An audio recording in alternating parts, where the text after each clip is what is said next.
Hoy, como todos los martes, recibo de manera muy amable las cartas que ustedes nos escriben para, de acuerdo a mi experiencia, de acuerdo a mi aprendizaje constante, a mi trabajo como psicóloga y psicoterapeuta, pueda opinar, brindarles una mirada, una reflexión sobre lo que ustedes, de forma, reitero, amable, nos escriben. ¿Sí? Este es un espacio virtual que tiene como finalidad la ayuda emocional, mental, psicológica de la persona, ¿sí? Algo que es importantísimo hoy en día y es muy diferente al conocimiento intelectual, racional, aquel que nos lleva también a trabajar, etcétera, ¿no? El lado, la línea emocional es otra que convive también, que está al costado de nuestra parte neuronal, de nuestra parte cognitiva. El área emocional es otro aspecto que tiene que ver con los afectos, con las emociones, con los sentimientos y que también es indispensable, es muy importante para un desarrollo suficientemente saludable, eh, eh, suficientemente sano que luego va a llevar a comportarnos, a tener una conducta, a tener una relación con nosotros mismos y con el entorno de forma eh, donde hay un bienestar, ¿no? Donde no se trata de que no existan problemas, de que no hayan dificultades. La terapia o el estar acá no es para no tener estrés o no tener angustia, miedo, rabia, cólera, tristeza, celos, envidia. No, eso es parte del ser humano. Nuestra finalidad es que uno pueda conocer, identificar qué es lo que uno siente y luego relacionarlo con mi vida actual o mi vida del pasado, que se mezcla, que se interpone con mis sentimientos, con mi presente, y de esta manera conocerme. Y al poder conocerme y ver qué es lo mío, qué siento, quién soy yo, poder tener una mejor relación conmigo y con mi entorno, ¿no? Ese es un trabajo, eso es un trabajo, eso es un proceso que en la mayoría de veces se tiene que hacer en un acompañamiento profesional, en una relación psicoterapéutica con un profesional de la salud mental y emocional. Entonces, vamos a empezar con el relato de Dan. Este relato es largo, entonces lo que yo voy a hacer es ir leyendo de a pocos y comentar a lo largo de la lectura. Entonces, Dan nos dice: hola, me llamo Dan, tengo 23 años y yo, yo tengo 23 años, soy la hija mayor, está mi hermano menor de 19, ¿no? Ella tiene 23, 4 años más tarde nace su hermano que hoy tiene 19. Mi madre antes era ama de casa, pero ahora es técnica de fisioterapia. Interesante, ¿no? Interesante ver cómo la mamá de Dan antes era ama de casa y hoy es técnica en fisioterapia. Es decir, que por X razones la señora no trabajó, no estudió, perdón, no estudió y quizás no trabajó cuando Dan y su hermano eran chicos. El tiempo pasó y ahora ella ha estudiado una carrera técnica y trabaja. Interesante porque muchas mujeres todavía en una sociedad como la nuestra tienen que ellas quedarse al cargo de los hijos y posponen su vida académica, su vida laboral.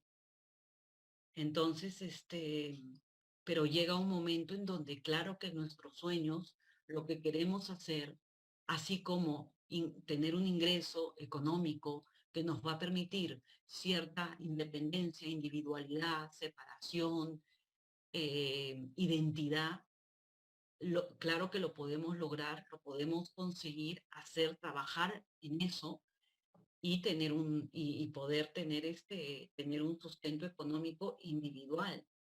Y eso lo hizo los padres de la mamá, mejor dicho, la mamá de Dan.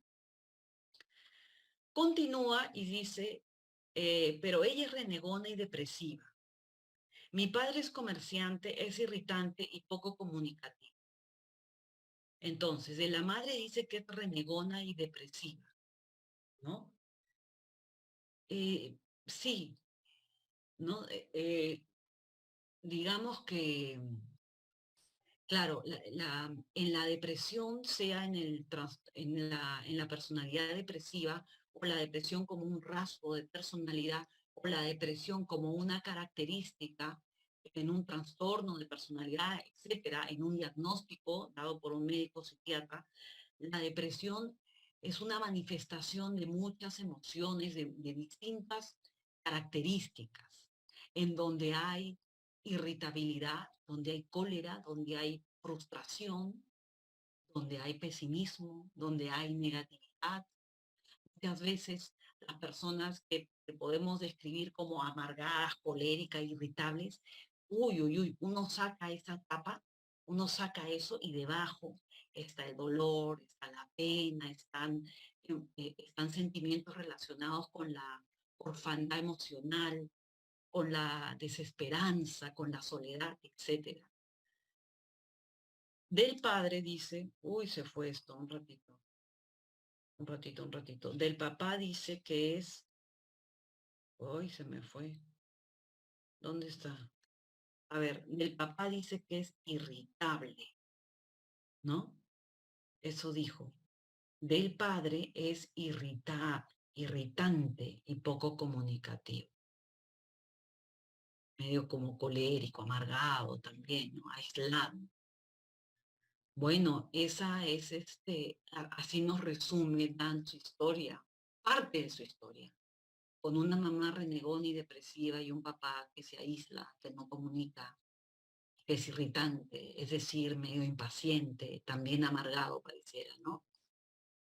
Bueno, ahí ustedes podrán tener una idea, hacerse una idea de cómo es Dan entonces hoy en día, cómo es esta, esta chica, ¿no? ¿Qué ha dejado en ella? Es la personalidad, las características de papá y de mamá. ¿Qué ha dejado en ella? Cómo este papá aislado e irritante y cómo esta mamá depresiva, triste, quizás también aislada emocionalmente, colérica, cómo se relacionaban con Dan. ¿De qué está formado el mundo psíquico, el mundo emocional, el aparato interno de Dan? ¿Quién es Dan? Luego dice, cuando estaba preparándome en la academia en el año 2018, cuando conversaba con mi mamá, sentía que los que estaban cerca de nosotros estaban atentos a lo que iba a decir. En ese mismo año me cambié de academia y comencé a sentir dolor en mi hombro. Estaba un poco encorvada, sentía que se burlaban de mí. ¿Sí? Es decir, acá Dan, cuando entra a la academia, es decir, podría tener 17, 18 años, ya acaba el colegio, acaba primaria, secundaria, en la academia empiezan a salir síntomas, cuando está en la academia, es decir, 17 años pongamos, ¿no? Empiezan a salir síntomas donde se siente observada, siente que hablan mal de ella, se siente incómoda, pareciera que esa fue una de las razones por qué deja la primera, la primera academia, luego va a otra. Entonces lo que vemos es que ella se siente amenazada, desconfiada, que la gente habla mal de ella, ¿no? Quizás asustada, sí. Y habla del hombro, que le duele el hombro, siente mucho dolor en el hombro. ¿Sería el hombro, el dolor del hombro, parte de también su dolencia emocional? Quizás, ¿no? Puede ser. Luego continúa y dice, en la clase no tenía motivación con el estudio y llegó el aburrimiento. Me empecé a descubrir a descuidar en mi vestir.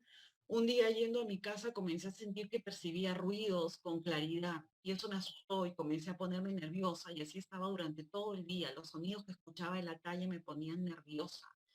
También todo lo que se encontraba dentro y fuera de mi hogar me escuchaban, lo que hablaba y también lo que pensaba mentalmente. Mucho, muy, muy difícil, ¿no?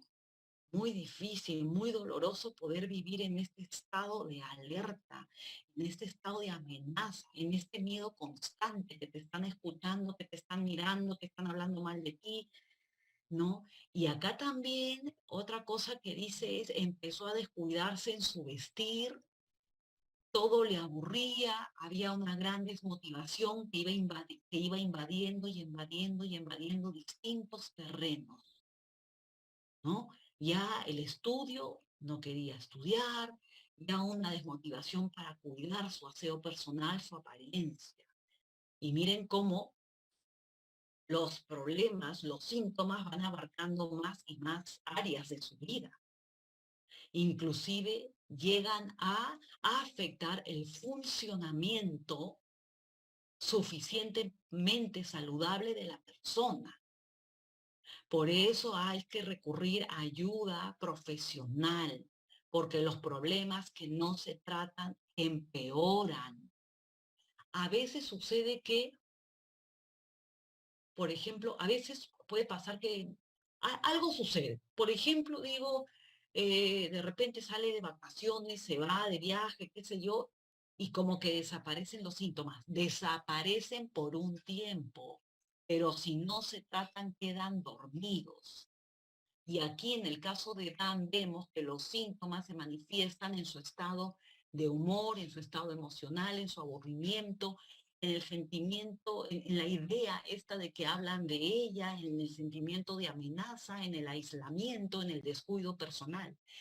Hay personas cuyo conflictiva emocional, psicológica, mental se va a manifestar en síntomas físicos, dolor de cabeza, migraña, eh, hasta también se somatiza en el cuerpo. Muchos, los mismos médicos hablan del origen psicológico de las enfermedades, gastritis, colon irritable, etcétera. No todo tiene que ver, por ejemplo, en la gastritis en el hígado graso, etcétera. No, no, no todo por la mala alimentación, por supuesto, que ese puede ser el detonante o un gran porcentaje, pero sin lugar a dudas que también existen las razones psicológicas, emocionales, mentales.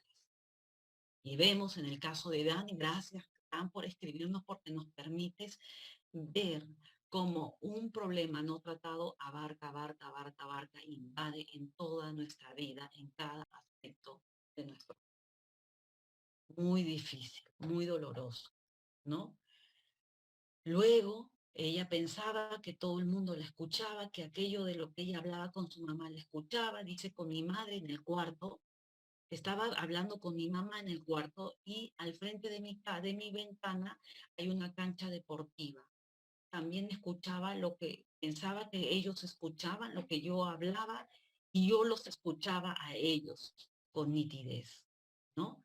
Bueno, como muy sensible a los ruidos, a la gente, a la mirada del resto, como también ella sentía que los otros estaban muy atentos, muy sensibles a lo que ella hablaba o cómo se comportaba. Eh, por el dolor de hombro y de espalda fui al traumatólogo y me diagnosticaron escoliosis leve. En ese momento pensé que él era el causante de todo mi pesar. No, pues, ¿no? Una cosa es la escoliosis que se trata con ejercicios, con rehabilitación física, ¿no? Mejorando la postura, etcétera, con algún tipo de deporte que pueda recomendar el especialista, pero todos los otros problemas mentales, emocionales de edad se tratan y tienen otro origen, ¿no? Ahora, yo acá me atrevo, es una interpretación, es una hipótesis que la quiero compartir, que quizás el estado de ánimo de ella este aletargamiento, tristeza, aburrimiento, desmotivación, podía contribuir con también su postura, ¿no? O sea, podía contribuir con la escoliosis. Por ahí tiene que haber un puente, ¿no? Un puente. Porque, a ver, una persona que se siente más animada, no que está como robot, no que está como un payaso, alegre, positiva, siempre nice. No, eso no es, eso es eso es un guión, ya, es un guión, es una careta. Pero la persona que se conoce, que asume sus tristezas, sus miedos, sus ansiedades, y que esas ansiedades también, asumir eso, entenderlo, comprenderlo, para, para, para poder, para poder en un proceso de terapia también, ¿no? Para poder sobrellevar eso, esa persona también se puede permitir disfrutar de aquellos momentos saludables. Entonces, una persona que también tiene momentos saludables, donde puede darse permiso, licencia para disfrutar la vida, para tener momentos de alegría y contenta. ¿Cómo camina? Camina más erguida, ¿no? Nuestra salud mental y emocional también la observamos, se trasluce en nuestra apariencia física y en nuestra postura. Entonces, regresando a Dan, estoy pensando que tú, Dan, probablemente la tristeza, el aburrimiento, la ansiedad, la angustia, la colocabas en tu postura, quizás encorvándote, quizás estás como metiéndote en ti misma, ¿no? Como la tortuga, así que mete su cabeza y quiere como se, se oculta, se protege del mundo metiendo su cabecita. Probablemente todo tu espalda, tus hombros también se escondían y eso pudo contribuir con la escoliosis, muy probablemente. Mientras estemos mejor en el estado emocional y mental, todo nuestro cuerpo, nuestra postura, nuestros órganos internos van a también estar suficientemente saludables, ¿no? Obviamente, como si yo estoy mal en mis órganos y tengo un problema, que no lo trato, que un problema en algún órgano, estómago, en la escoliosis, en mi postura, también me va a llevar a un estado emocional depresivo, ansioso, etcétera. Todo tenemos que verlo como las personas, los seres humanos somos, tenemos un aparato que está comunicado. Siempre hay una comunicación constante entre el área espiritual, el área mental, el área física y el área emocional.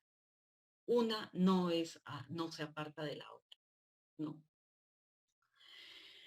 Finalmente, dice, llegó la pandemia en el 2020 y las cosas estas persistieron. Dejé la universidad y todo comenzó a empeorar. Dejó la universidad, vino la pandemia y todo empeoró. O sea, ya para mí era muy difícil vivir de esa manera, Dan. Empeorar, ¿qué significaba? Peor de lo que tú nos has contado, ¿no? Insufrible, realmente terrible, terrible esta situación. Y todo comenzó a empeorar cuando también sentía que las personas sentían lo que yo sentía. Ejemplo, si yo sentía miedo, las personas que estaban a mi alrededor, incluso los de la calle, sentían también miedo. Es así que en el 2022 llegué a sentirme peor, no podía hacer nada. Así que decidí buscar ayuda psiquiátrica. Muy bien, te felicito, porque no sé cómo has podido seguir viviendo. No sé qué ánimo podías tener para despertarte, para comer, para mirarte al espejo, lavarte los dientes, para el día a día muy difícil. Y efectivamente, la carta que muy amablemente nos muestra Dan contando algo tan profundo, algo tan íntimo, nos permite ver cómo una dolencia se agranda, se empeora cuando no es tratada. Y efectivamente, en este relato, Dan hizo lo correcto, es decir, acudir a un médico psiquiatra. Muy bien, ella acudió a 3 médicos psiquiatras, ¿no? Decidí buscar ayuda. Al buscarla me diagnosticaron el doctor trastorno disociativo. Otro psiquiatra me diagnosticó depresión y el último trastorno psicótico. Hasta ahora no sé cuál es mi resultado, pero tomo mis medicamentos que me recetaron. En- claro, cuando ella ha ido a un médico psiquiatra, que muy bien, te felicito, pero ha ido a 3. No entiendo bien por qué fuiste a uno, a dos, a 3. Bueno, quizás querías una segunda opinión, una tercera opinión, válido, está bien, pero no sé si todavía hay un poquito de desconfianza, ¿no? Me parece que sí. Yo intuyo que hay un poco de desconfianza en los diagnósticos que te han dado. Ahora, los 3 han coincidido con medicarte y tú estás tomando tu medicación. Yo no podría decir cuál es el diagnóstico así sin tomarte pruebas psicológicas, sin tener una entrevista contigo. Sería muy altanero, ¿no? De mi lado, dar un diagnóstico no podría. Yo supongo que estos doctores te han dado un diagnóstico después de escucharte, de tener un individual, de tener una cita individual contigo, ¿no? Pero estás tomando tus medicamentos y eso es lo importante. Eso es lo importante. Yo sugiero que sigas tomando tu medicamento y el médico que te trata, preguntarle en tu próxima cita que te sugiera una psicoterapia, ¿no? Si estás ya en psicoterapia, muy bien, te felicito, tienes que continuar una psicoterapia. Y paralelo a tus medicinas, no dejes las medicinas, no las dejes. Cuando tú consultas con tu médico psiquiatra, ahora, ¿cómo funcionan las citas psiquiátricas? Los pacientes por lo general van al inicio cada 15 días, luego una vez al mes, luego cada 2 meses, cada 3 meses, y así se va distanciando. Pero uno tiene que seguir yendo y consultar con su médico psiquiatra si toma o no los medicamentos, si van cambiando los medicamentos, va disminuyendo uno, va aumentando otro, etcétera. Pero no hay que dejarlo de manera uno individual, voluntariamente. No, el médico tiene que asesorarnos. Eh, y claro que lo primero que nos cuenta Dan de una historia donde creo que se ha sentido muy solita. Me parece que hay una historia en donde papá, mamá seguro hicieron lo mejor que pudieron y claro, se preocuparon por sus hijos, por darles alimento, por darles educación, por tener una casa, en donde tener una casa hay que pagar los servicios, hay que trabajar para traer un alimento, para pagar colegio, etcétera. Eso es, ahí hay muestras de amor y afecto, pero también pues las personas necesitamos de la parte afectiva. Necesitamos un padre y una madre o un cuidador, un ser donde podamos sentir la confianza suficiente desde temprana edad y donde ellos puedan entender, procesar y darme ese espacio contenedor afectivo de confianza para yo poder, para que me ayuden al inicio de la vida a poder tramitar mis emociones, a poder entender lo que me pasa, ¿no? Porque desde bebitos, desde que nacemos, estamos en un constante reto. La vida siempre es un reto constante, un reto y donde hay circunstancias que también eh, nos genera inestabilidad, ¿no? Y no quiero hablar, por ejemplo, de algo como puede ser la pérdida de un papá, la pérdida de una mamá, una catástrofe natural, eh, violación, el maltrato físico, el abandono emocional, etcétera. eh, bueno, eso por supuesto que deja trauma, pero también están los microtraumas, que son el día a día que el niño pasa y donde los padres, por su historia personal, por su propia personalidad y por su propia desconexión, no pueden conectar, no pueden entender el área emocional de los hijos, ¿no? Entonces, a veces cosas como, por ejemplo, oye, ya deja de llorar, oye, ya cambia esa cara, o ay, qué tanto drama haces, ay, pero tú eres muy dramática, o tú eres, ay, los hombres no lloran, ¿no? Ese tipo de frases, ¿no? Ese tipo de frases donde uno minimiza el sentimiento, la angustia, la preocupación de los hijos, eso es lo que hacen en una primera instancia en la infancia y quizás hasta la adolescencia no se observa, no se ve, pero ahí está, sigue. Ahí a lo largo de la vida vamos encubriendo tristeza, dolor, indiferencia, miedo, soledad, que luego más tarde se va a manifestar. Así es. Así podemos poder entender el origen de los traumas, el origen del dolor, el origen de, por ejemplo, oye, el doctor me ha dicho que tengo dolores de cabeza, ¿no? O que tengo gastritis y ya me dio mi medicina, pero me ha dicho que yo tengo que ir a terapia. ¿Pero por qué? No entiendo por qué. Porque probablemente en tu dolor de cabeza, en tu gastritis, en tu migraña, en tu dermatitis, se está manifestando tu conflictiva emocional. ¿Qué es eso? Tu rabia, la rabia sepultada, la indiferencia sepultada, tus sentimientos de minusvalía, tu fragilidad, miedos, tu vulnerabilidad, que quizás siendo hombre pues nunca te lo has permitido, porque en una sociedad machista sería pues qué cosa, ¿no? No se permite que un hombre pueda decir cómo se siente, que tiene miedo, que tiene angustia, que, en fin, tantas cosas. Quizás una niña que toda la vida miró a una mamá desvalida, maltratada, pegada, minimizada, machacada. Quizás esta niña pone una coraza, se desconecta de sus emociones, solo su mente, su energía está dedicada a estudiar, a ser buena alumna, a tener una maestría, a trabajar, a ganar dinero, para así creer y hacerse el guión de que es fuerte, que no es como su mamá, débil, frágil, ¿no? Pero no, el miedo, la fragilidad, la angustia, la pena, ahí hay que hablarla. Esa la que tenemos que tratar en la terapia.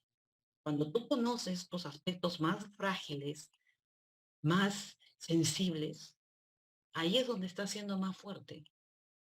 Ahí, cuando tú abrazas, cuando tú entiendes, cuando tú contienes, puedes contener estos aspectos tuyos, desde ahí es donde te estructura, desde ahí es donde te vas armando, vas creando tu estructura, tu identidad.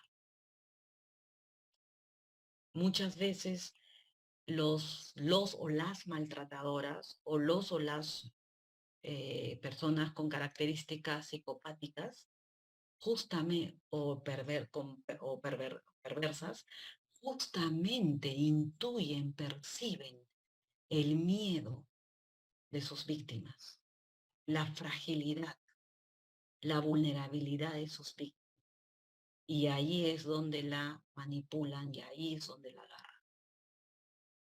Cuando yo conozco mis lados, mis aspectos frágiles, yo los conozco, yo soy consciente de ellos, yo los puedo, cuando soy consciente, yo los puedo controlar, ¿no? No sé si se van a ir, no importa si se van, quizás no se van nunca, pero yo ya soy consciente, ya sé cuándo es que salen mis aspectos frágiles, de miedo, de angustia, ya los conozco. Y ese es un gran avance, porque me hago cargo de ellos. Bueno, el siguiente relato ya no nos va a dar tiempo para hoy leerlo, lo leerá la doctora Carmen González o la persona que esté con ustedes el día de mañana. Agradezco a Dan inmensamente por su carta, por poder contarnos de ella, poder abrir su corazón, su mente, confiar. Y sí, Dan, sigue yendo a tu terapia, sigue tomando tus medicamentos y poco a poco seguro retomarás tus estudios y tu vida que no solamente es estudios, es amistades, es amigos. Quizás no has contado de tus relaciones de pareja, no has contado de tus padres hoy en día, cómo te llevas con ellos, etcétera, pero te ayudará muchísimo.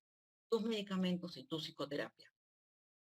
No me quiero ir sin antes recomendarles que este sábado a las 5 de la tarde nuestra querida Mercedes Pizarro, psicóloga, ella va a tener una charla cuyo nombre es En el amor no cabe la violencia. Exactamente. En el amor no cabe la violencia, ¿no? Este sábado a las 5:30 de la tarde, si están interesados, se inscriben en llamando a los teléfonos de la Clínica de las Emociones. Eh, y bueno, yo agradezco primero a Paulina Miralles porque gracias a ella, gracias a que ella se encuentra en la parte técnica de esto del Zoom, podemos estar hoy en día acá conectados. Y también agradezco a la Clínica de las Emociones, quienes gentilmente me invitan todos los martes a participar de estos espacios y poder contribuir con la salud mental y emocional de, de todos nosotros, incluida la mía. Muchas gracias y nos estamos viendo el día martes próximo. Perdón, por favor. Muchas veces me dicen, ¿qué me recomienda? ¿Qué me recomienda? Te recomiendo cultura, te recomiendo libros, te recomiendo novelas, te recomiendo arte. Eso te recomiendo. Este fin de semana se estrena la obra de teatro La Mancha en el Teatro de Lucía. ¿Sí? Por favor, miren, otro lugar que tienen que estar ahí en su Instagram, en sus redes sociales, es Cine y Teatro Irracional. Este local está ubicado en Barranco, presenta obras de teatro, presenta cine, cine alternativo, cine reflexivo, etcétera.